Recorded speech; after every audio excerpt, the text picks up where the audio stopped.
Hello, everybody. This is Jay, and we are bringing you Rasslin and Racin, brought to you by Arden's Burger and Grill in Central South Carolina. We also want to thank Dorsey Auto Sales in Anderson, South Carolina. And of course, everybody out there, Pepsi Cola and Greenville Sports Media. Thank you so much for everything you do. Well, folks, it's been 2 weeks, and just to let you kind of know, my mother had a stroke and had a blockage, and so we were off the air for 2 weeks, wasn't it? And if you don't see us here, make sure you go to Ref Brandon and the Todd family on YouTube. He will bring you up to date all week with all the wrestling and racing and everything else. So if we don't come on, if you don't see us by Tuesday morning, make sure you go and see Ref Brandon the following morning. He'll have all the news and notes that you need for professional wrestling. So, folks, let's bring him in. No further ado. Ref, how's it going? Absolutely fantastic. That's what we want to hear. All right, folks, let's get right down to it. Ref Brandon, we go into NASCAR, brought to you by Dorsey Auto Sales in Anderson, South Carolina on Whitehall Road. Make sure you go by there. I have my own Chevy Track that I bought there. I love it, and it is something that you too can go get a great used car at a great price. Dorsey Auto Sales. Make sure you say Rasslin and Racin from Greenville Sports Media sent you, and he will make sure you even get a better deal. That's right, even a better deal. You can't beat his deals already, but guess what? You're going to get something else. Boy, I tell you what, you can't beat. Ref, how's it going? What happened yesterday at Watkins Glen, which is normally not this early in the year, but because of everything else going on and NASCAR's changing around, it was yesterday. Yeah, it does seem kind of early in the year, and it was the last points race for a while because this upcoming weekend is already the All-Star race. But we had a dust up on pit road. I thought we'd see some punches thrown in fisticuffs, but we didn't with Christopher Bell and Bubba Wallace Jr. I'm sure they're blaming each other for the accident, but neither one of them had a good day. They both finished 25th or worse. But Shane Van Gisbergen got the win, and he absolutely dominated the race. And it's so funny that earlier in the year, it seemed like Tyler Reddick was winning every weekend, and the fans complained about Reddick winning so much, and now Reddick's not winning, but they're still complaining about who's winning. So it seems like NASCAR fans nowadays, unless their driver wins every race, they're just not happy. But Michael McDowell comes home second, followed by Ty Gibbs, Chase Briscoe, Tyler Reddick, Austin Dillon, AJ Allmendinger, Kyle Busch, Austin Cindric, and John Hunter Nemechek rounded out the top 10. Now, Kyle Busch had a top 5 car, and on the last lap, out of gas. So he had to coast home to 8th place, but he came on the radio and told his crew chief to get the doctors ready. He had to get a shot as soon as the race ended. He was deathly sick all week long and still raced, but he said he just did not feel right. Felt like he was on death's door by the time the race ended. So it was pretty good for him to go out there and finish 8th. But, Kyle Busch just changed to crew chiefs again a couple of weeks ago, and he had a 10th place finish 2 weeks ago and an 8th place finish last week. So it looks good for the new crew chief, but I still don't think it's the crew chief. I think it's Richard Childress Racing, but maybe I'm wrong. But like I said, no race this weekend for points. It is the All-Star race, and then the following Sunday, of course, is Memorial Day weekend, so we'll have the Coca-Cola 600 from Charlotte. Yeah, that's right. Well, folks, there you go. There is our NASCAR update, brought to you by Dorsey Auto Sales in Anderson, South Carolina. Now let's get to the Arden's Burger and Grill Pro Wrestling update. Oh, man, Ref Brandon, we've had Backlash happen. We've had some crazy Monday Night Raws. We've had wrestlers that have been let go. So much has happened in the 2 weeks we've been away. Let's get to the wrestlers that have been let go. We've got Kofi Kingston, and the New Day is gone. They're just gone. I mean, Cedric Alexander, gone. Kyrie Singh, gone. The Wyatt Six, gone. They got rid of a host of superstars, Ref. What was your thoughts on this, and who was the most surprising out of the group that left? The only one that really I could say surprised me was Kyrie Sane, because she was the only one that they really used on a consistent basis. But I know that's because she wants to go back home to Japan. A couple of years ago, she was off TV for about 6, 7 months because she was over in Japan visiting family. So if she wants to go back home and live in Japan and see her family, I'm fine with her being let go, because if she's going to be in Japan half the year, you really can't use her anyway. So there's no point in having her. So if they're letting her go back home to Japan, I'm fine with that. But outside of her, none of the rest of them surprised me. WWE does this every year after WrestleMania. They release 20 or 25 wrestlers. This has been going on for 20 years. So it shouldn't surprise anybody by now that it happens, because it happens every year. But the Wyatt Six, to me, were only there because Bray Wyatt died, and they kind of brought them back as a tribute to Bray Wyatt.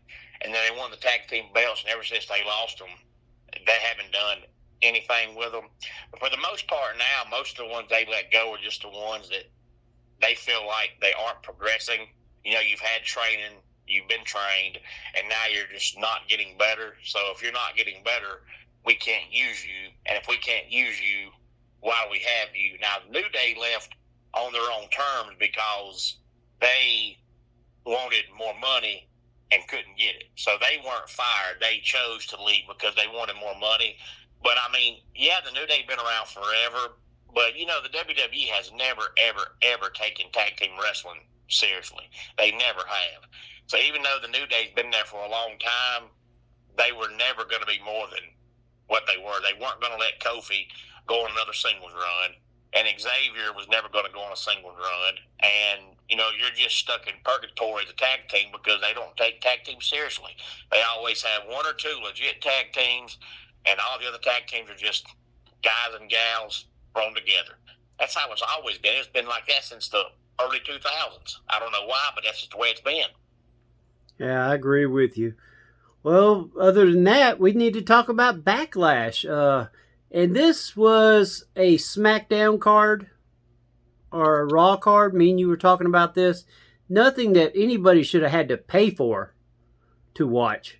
It just, I don't know. I mean, I think pay per views are really losing their luster when you put certain matches on a Raw or SmackDown to try to get people to watch, and then you do the same thing on a pay per view, and they're saying, "Hey, I just saw that on Raw or SmackDown." It's just, I don't know, man. It's just they're just not getting it.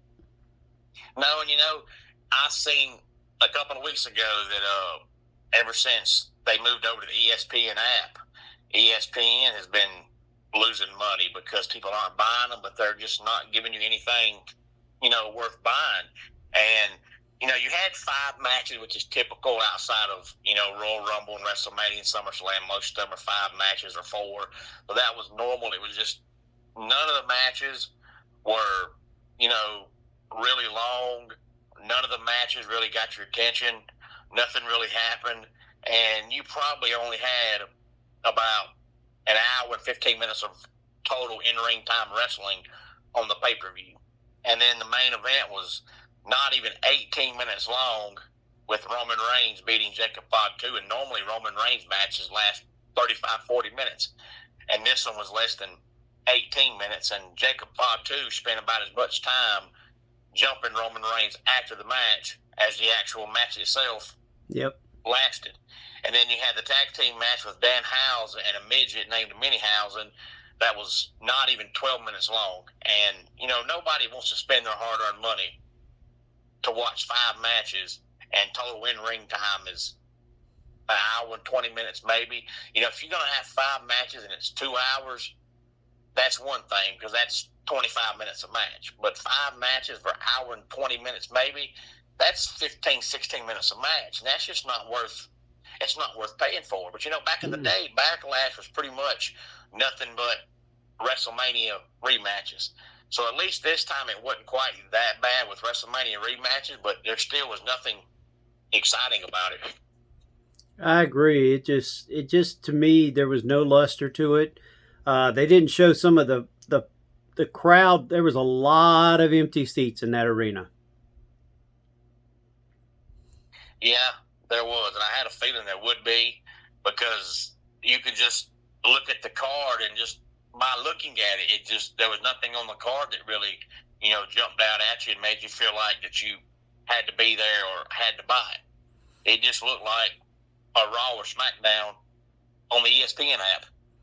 And speaking of backlash, boy, online, Twitter, Tumblr, you name it, they are giving WWE hell about the backlash you're going to get as us returning and not doing our ESPN app subscription, which means ESPN's going to, like you said, is losing money. Matter of fact, people are tired of turning into ESPN and all they see is freaking WWE. They want to see sports, and yet all they're getting is all these WWE stars interrupting the announcers that are trying to do sports and doing some silly stuff. So I mean, it's really become its own backlash in a lot of ways. Also, we found out Triple Mania that will be in September is going to be a 2-night affair. I mean, what are they trying to do? They're trying to do their best to just get as much money as they can everywhere they can. Yeah, and I saw a couple of weeks ago, I forget what it was called. I want to say it was Good Morning Football or something like that.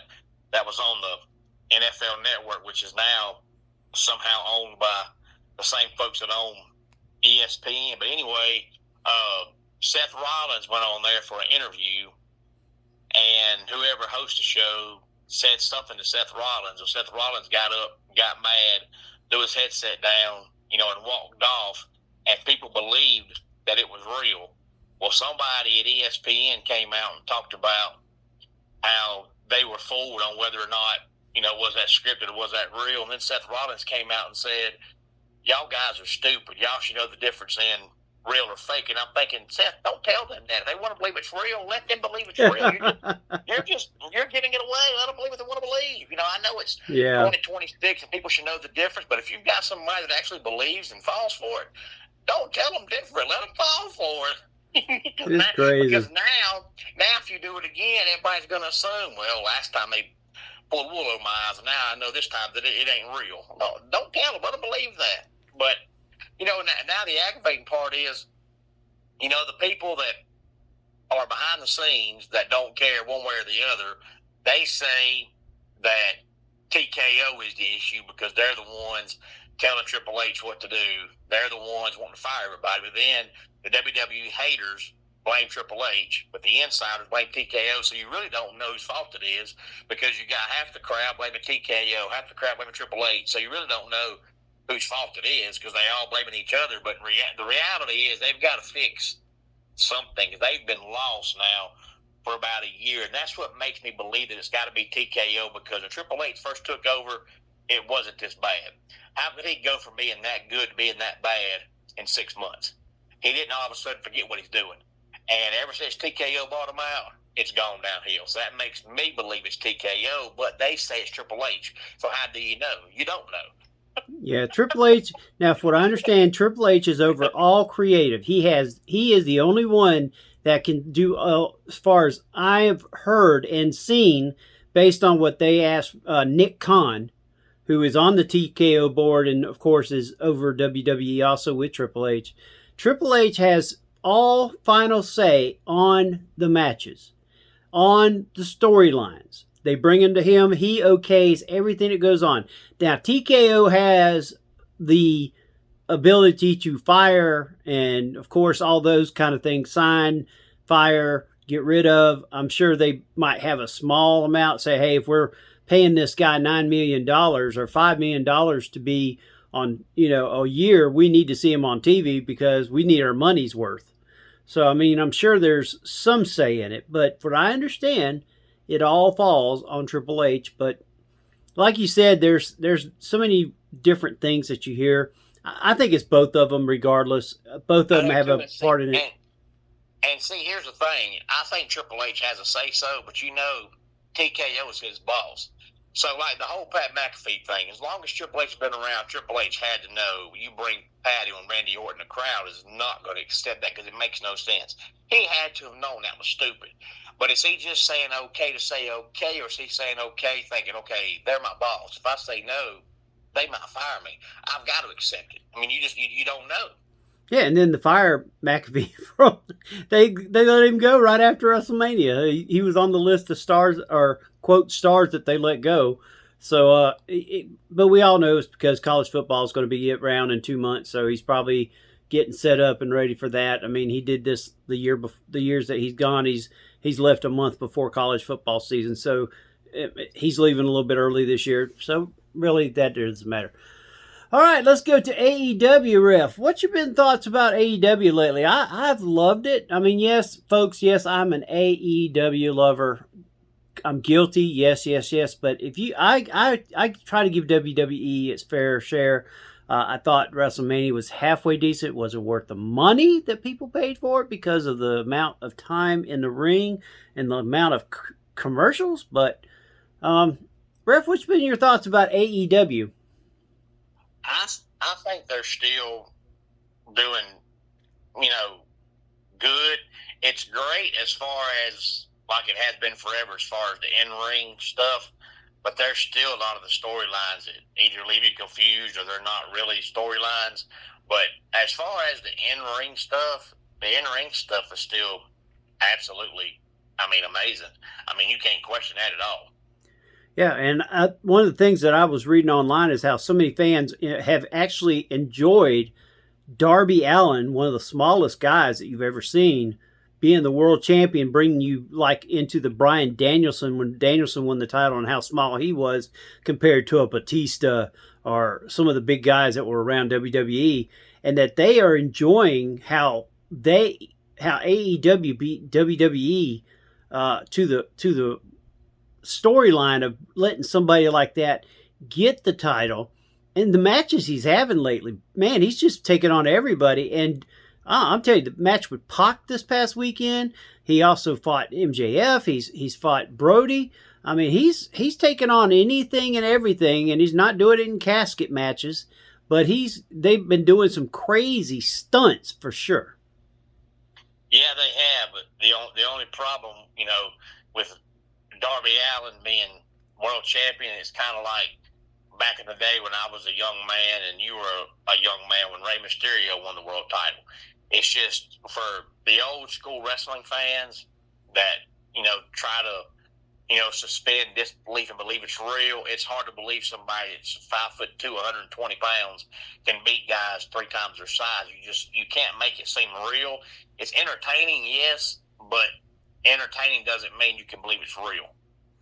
Yeah, I mean, the 4 different he does now. His finisher is 4 of those coffin drops that he does, where he gets from seems like he goes from every corner of the ring and comes down on them. I mean, that's quite a bit of dead weight on somebody. But like you said, it just you gotta give it something else. But I've enjoyed him doing it. I think the Hurt Syndicate back in Chris Jericho versus Ricochet. Then we also got I'm loving how everything is kind of coming together. And one thing that a lot of people are also noticing is that AEW is kind of doing the old school of allowing things just to kind of roll. Now they do have some things that are just kind of thrown together, but for the majority, some of the storylines have been going on for months. Yeah, and just like WWE, you don't know what to believe. I've also, speaking of what to believe, AEW, I've read 2 different articles about their TV deal. One said that they're fixing to get canceled by TBS and they don't have a TV deal. And another one said they have one. If they have one, why don't they announce it? Because so far nothing's been announced. All we know is supposedly they're fixing to lose their, TBS TNT deal. Well, I don't think that's going to happen, but I have heard that Tony Khan has already reached out to YouTube TV and that something's in the works if for some reason TBS and TNT do not. But I don't see them going away because their actual ratings, other than Collision, Dynamite has actually been one of their top programs. Yeah, it's funny. You never can tell, back in the day, WCW came on, TBS and TNT, and they had strong ratings forever. And then all of a sudden, they had new ownership come in, just decided, you know what, we don't like wrestling. we're going to stop carrying. And that's how Vince bought the company so cheap. Everybody thinks Vince spent a lot of money. He didn't. You know, they had just lost their TV deals at the time. WCW was worth nothing because they had no TV deal. So Vince stepped in and bought them while the price was low. And they had great TV ratings. Yep. So you can't always tell. That's true. Well, Ref, tell them where they can find you each and every day. On YouTube at Ref Brandon and the Todd family. It's mainly college football and wrestling, but I do talk baseball, basketball, NASCAR. I do top 10 countdowns that sometimes aren't about any kind of sport at all. And also, you can follow me on Facebook. I don't post a lot of actual stuff on Facebook. Mine's mainly for the wrestling business, but I will say that sometimes we put crazy family stuff on there. Like this past Friday night, my wife has a vibration platform, and she saw a video on TikTok of this couple trying to sit on it and turn it up wide open and drink some water and drink the water while they're vibrating so bad. And my wife, shared it on my Facebook page. You can also see some family stuff on there. So you can follow me. You can follow me on Facebook as well as Brandon Todd. I don't mind at all, but it's very, very rare that I post anything on there. But you do sometimes find silly stuff on there. And usually, if I do post something, it's usually something silly. Yep, like saying that he's the greatest thing since sliced bread. Anyway, hey, Ref Brandon, tell them, are you going to be anywhere this coming weekend? No, I'm taking this weekend off because I had a show the last 2 weekends, and then next week I got a show at a park in Elberton, Georgia, Thursday, and then I got a show in East Denali on Saturday. So I got 2 shows in 3 days next week. So I'm taking off this weekend. All right, well, there you heard it, folks. Well, folks, we want to thank you for joining us here on Rasslin and Racin, brought to you by Greenville Sports Media, Dorsey Auto Sales in Anderson, South Carolina, Ardensburg Grill in Central South Carolina. Make sure you go by there. Guess what? They're doing breakfast, lunch, and dinner. That's right. Angie is back at Arden's. That's right. Angie's back at Arden's. Make sure you go by there. See her, see Donnie, see Paul, see all of everybody there. Great food. You can't beat it. Oh, the s'mores French toast is back. Oh, I'm going to fall in love again. Anyway, I'll talk to y'all later. This has been Rasslin' Racing, brought to you by Greenville Sports Media. Thank you, everybody.